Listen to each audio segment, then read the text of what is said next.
In this video, there's a minimum of 75 Bible verses with prophecies and Bible codes that prove a flat geostationary Earth. I've grouped most of these verses into groups of 3, so I'm going to be counting down from 25 to 1. It'll make sense to you in a minute. And I've saved the best 2 for last. So let's start with some easy ones. Number 25, corners. Isaiah 11 verse 12, 4 corners of the earth. Revelation 7 verse 1, 4 corners of the earth. Revelation 20 verse 8, the 4 corners of the earth. You can't have corners on a sphere. That's because the earth is not a sphere. It's flat. Number 24, still earth. 1 Chronicles 16 verse 30, the world also shall be stable, that it be not moved. Psalm 96 verse 10, the world also shall be established, that it shall not be moved.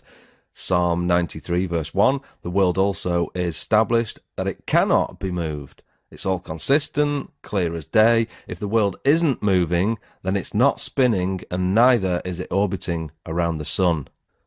Number 23, pillars. 1 Samuel 2 verse 8, for the pillars of the earth are the Lord's, and he has set the world upon them. Job 9 verse 6, and the pillars thereof tremble. Psalm 75 verse 3, I bear up the pillars of it. There's nothing about a ball-shaped earth that you can fit pillars into.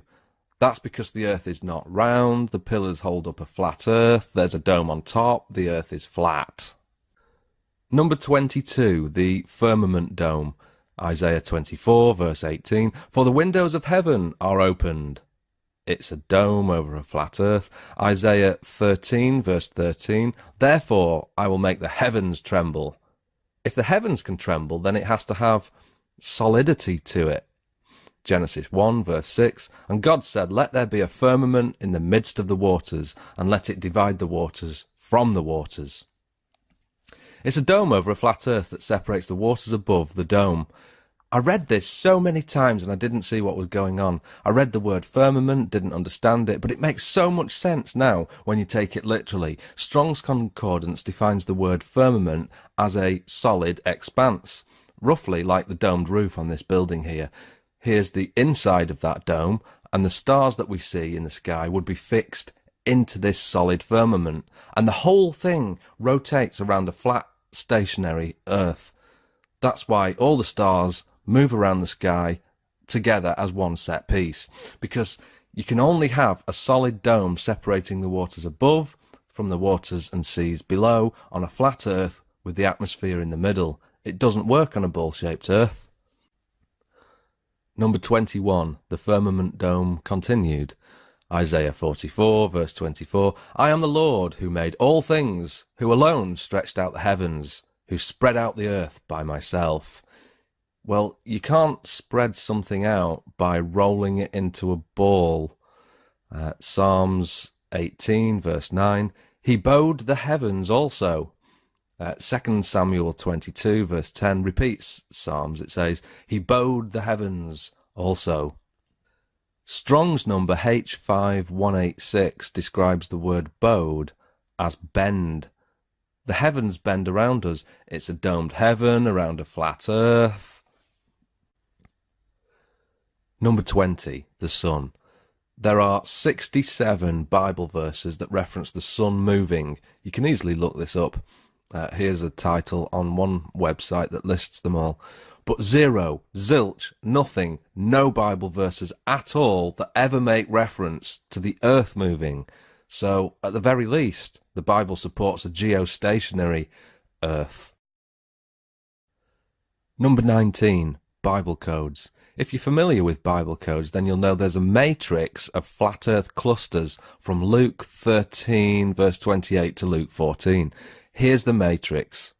Here's flat, earth, and at equidistant letter spacing you'll also find dome, canopy, tent, truth, edge, disc, even, and a lot more.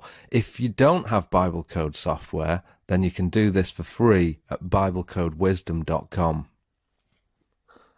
Number 18, height and depth.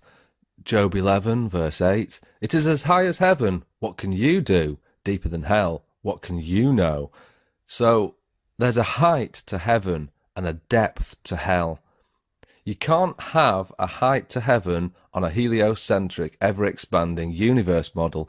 You can only have a height to heaven on a flat earth that has a dome over the top of it. Number 17, length and width. Job 11, verse 9. The measure thereof is longer than the earth and broader than the sea. It doesn't say longer than the sphere and broader than the curved ocean.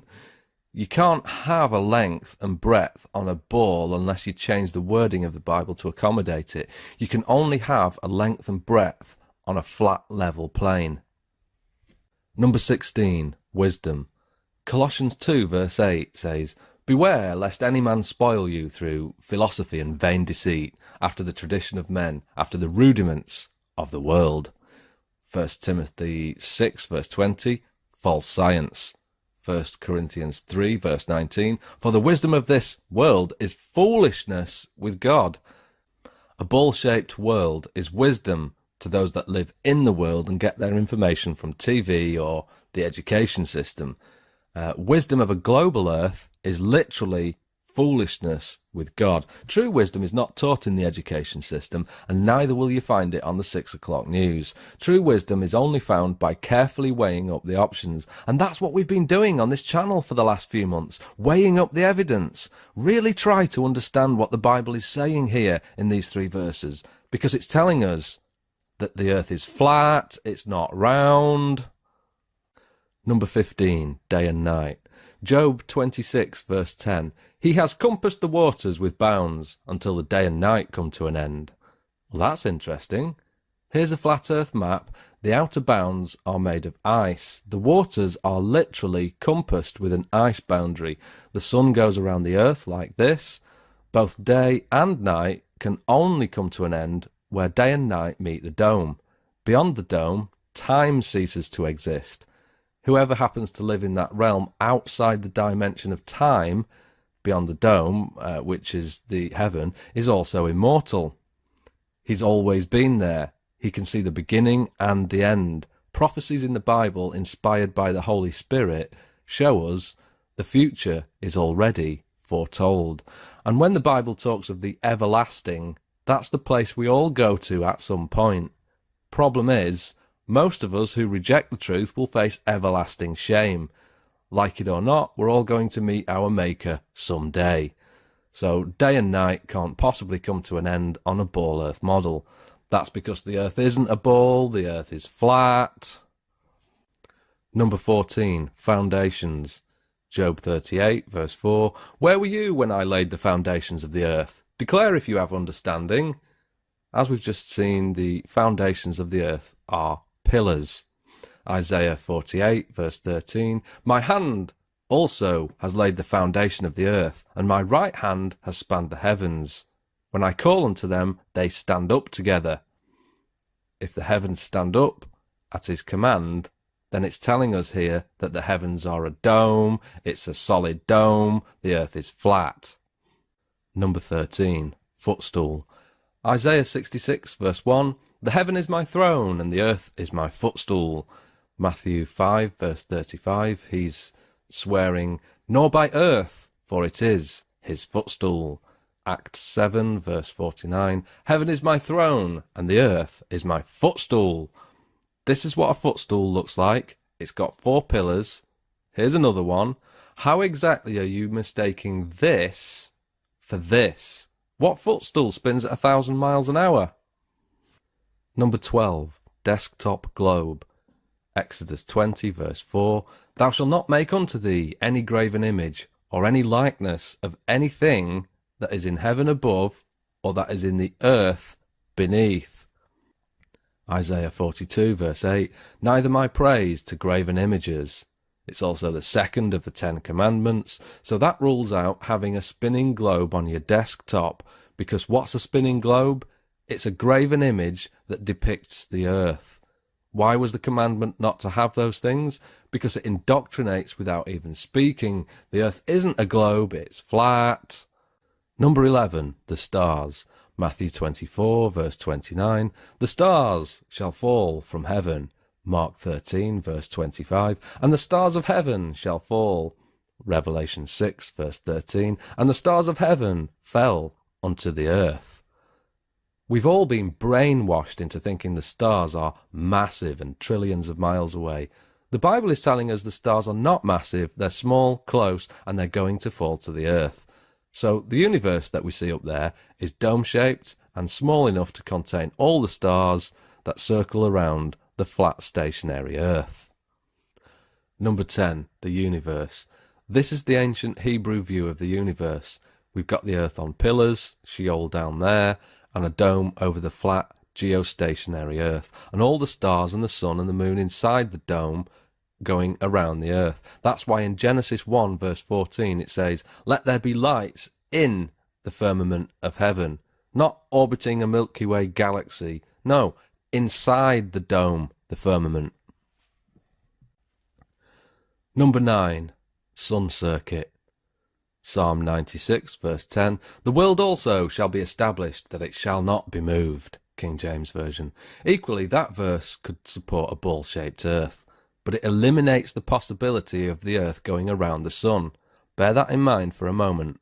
Psalm 19 verse 6, talking about the sun, "His going forth is from the end of heaven, and his circuit until the ends of it, and there is nothing hid from the heat thereof." If the sun has a circuit, then the sun is not the centre of the solar system as we've been told. Critics will say, yes, but the sun is on a circuit. It circles the centre of our Milky Way galaxy. Well, if the earth is established that it cannot be moved, but the sun goes around the Milky Way, then the sun would fly off away from the earth and we'd never see the sun again. So when the Bible talks of the sun having a circuit, it's talking about the sun circuiting around a flat earth. Number 8, circle of the earth. So those who loosely read the Bible point to Isaiah 40 verse 22, which says, "It is he that sitteth upon the circle of the earth." And they use that verse to support a round earth. But there is a difference between a sphere and a circle. Isaiah knew the difference between a ball and a circle because he describes a ball in Isaiah 22 verse 18. So why did Isaiah not use the same word for ball when describing the earth in chapter 40? That's because the earth is not a ball, it's a flat disc shape with a dome on top and pillars underneath. Number 7, grasshoppers. Psalm 33 verse 14, "From the place of his habitation he looks upon the inhabitants of the earth." You can't do that on a 13.8 billion light year across universe. It's a dome. Isaiah 40 verse 22, "It is he that sits above the circle of the earth, and its inhabitants are like grasshoppers." If you're outside the expanding heliocentric universe, then we wouldn't resemble grasshoppers. The entire galaxy would resemble a speck. It's a dome over a flat earth. Number 6, deception. Matthew 24, verse 24, "If it were possible, they shall deceive the very elect." 2 Thessalonians 2, verse 3, "Let no man deceive you by any means." Ephesians 5, verse 6, "Let no man deceive you with vain words." So, if you are deceived about the ball-shaped earth, thinking a sphere is the truth, then you've got no chance of ever being able to understand the Bible, yourself barred from all knowledge. If you take the view that the flat earth is a distraction, then what exactly is it distracting you from? What, celebrity gossip? Or if you believe it doesn't matter if the earth is round or flat, then you're a self-confessed idiot, because it absolutely does matter if the earth is flat or round. You'll never be able to understand the Bible at all if you think the flat, round earth is a distraction or doesn't matter. Number 5, tent. If we go back to Isaiah 40 verse 22 and expand on it, if you remember, it says, "It is he that sitteth upon the circle of the earth, and the inhabitants thereof are as grasshoppers, that stretcheth out the heavens as a curtain, and spreads them out as a tent to dwell in." Here's a picture of my tent. I went camping in it a month ago. How exactly are you confusing a tent, a dome-like structure, for an expanding universe 13.8 billion light years across? They don't match up. Again, this verse gives credence to the fact that it's a flat earth with a dome-like structure above. Number 4, ends of the earth. Job 37, verse 3, and his lightning unto the ends of the earth. Daniel 4, verse 11, and the sight thereof to the end of all the earth. Proverbs 30, verse 4, who hath established all the ends of the earth? What is his name? And what is his son's name, if you can tell? Wow. Wow. Proverbs is Old Testament, and what a prophecy that is. Not only is it predicting Jesus, the Son of God, but also the ends of a flat, level earth. There's no end on a ball-shaped earth. It goes around continuously. You can only come to an end on a flat, level plane. Number 3, lies. Jeremiah 16, verse 19, the Gentiles shall come unto thee from the ends of the earth, and shall say, surely our fathers have inherited lies, vanity, and things wherein there is no profit. This is a future prophecy following a monstrous destruction of people who believed lies. But it could just as easily apply now, today. Here we are today showing evidence of the ends of the earth, telling people the earth is flat, and the generation who lived from the 1930s until now got lied to. The generation above us inherited lies, and those who stand for nothing will believe anything. There's no end to the earth on a ball. That's because it's not a ball, it's flat. Number 2, the 4 winds. The Bible is consistent all the way through, from Old to New Testament, that there's 4 winds. For example, Jeremiah 49, verse 36, 4 winds. Daniel 7, verse 2, 4 winds. Matthew 24, verse 31, 4 winds. Revelation 7, verse 1, 4 winds. If you've got understanding, you'll know there's a jet stream that connects North America with Europe. Commercial aircraft try to fly in the jet stream to conserve fuel. Do some diligent research and you'll find there's 4 jet streams, 2 in the north and 2 in the southern hemisphere. So how did the guys who penned the Bible know about these 4 jet streams when they were only discovered in the 1920s, when planes could finally fly high enough to discover them? So we have a dome-shaped earth that requires cross-ventilation. Okay, so here's an example of cross-ventilation. Here's my boiler in there, and you've got to have 2 ventilations, one at the top and one at the bottom. It's not sufficient to just have one, because that wouldn't circulate the air through. You've got to have 2 for sufficient ventilation. If you want to properly ventilate your roof to prevent dry rot or wet rot, you'll need a minimum of 2 vents, one here and one here. But if you want to ventilate the entire earth, then you'll need inlets of air and outlets. That's why in Revelation 7 verse 1 it says, I saw 4 angels standing at the 4 corners of the earth, holding back the 4 winds of the earth, so that no wind would blow on the earth or on the sea or on any tree. And the picture you see on screen is a graphical representation of the 4 angels on the 4 corners of the earth. Each of them would feed in a jet stream of air into the dome, a bit like a leaf blower, to cross-ventilate the entire earth. Jet streams wouldn't work on a ball-shaped earth because they'd fizzle out to nothing very quickly. The only way I can visualize a jet stream working is to feed that jet stream somehow into the system by an inlet. It's impossible to replicate a constant fast-flowing column of air on a ball earth without something feeding that air into the system. Scientists will try and make out the case that hot and cold air colliding will cause a jet stream, but I think that's unlikely. So that brings us to the number 1 reason, and that is mathematics. In Psalm 147 verse 5, it's referring to the Almighty. It says, His understanding is infinite. And if we get to Genesis 1 verse 1, in the beginning God created the heaven, singular, and the earth. What you're about to see is approximately 20 seconds of complicated stuff. Just follow along as best you can here for 20 seconds, because this will knock your socks off. In Hebrew, the first sentence of the Bible looks like this. If you take the number of Hebrew letters and times that by the product of the letters, and then divide that by the number of words times the product of the words, you get 3.1416. That's the value of pi to 4 decimal places. Pi is the relationship of a circle's circumference to its diameter, so you measure the circumference of any circle all the way round and divide that by the diameter straight across, and you get 3.14, the value of pi, an infinite string of numbers. Okay, that's the complicated stuff over. What the Bible is describing here is clearly a circle and not a sphere. And only a flat geostationary circular Earth fits that description. And if that failed to knock your socks off, then you've not been paying attention.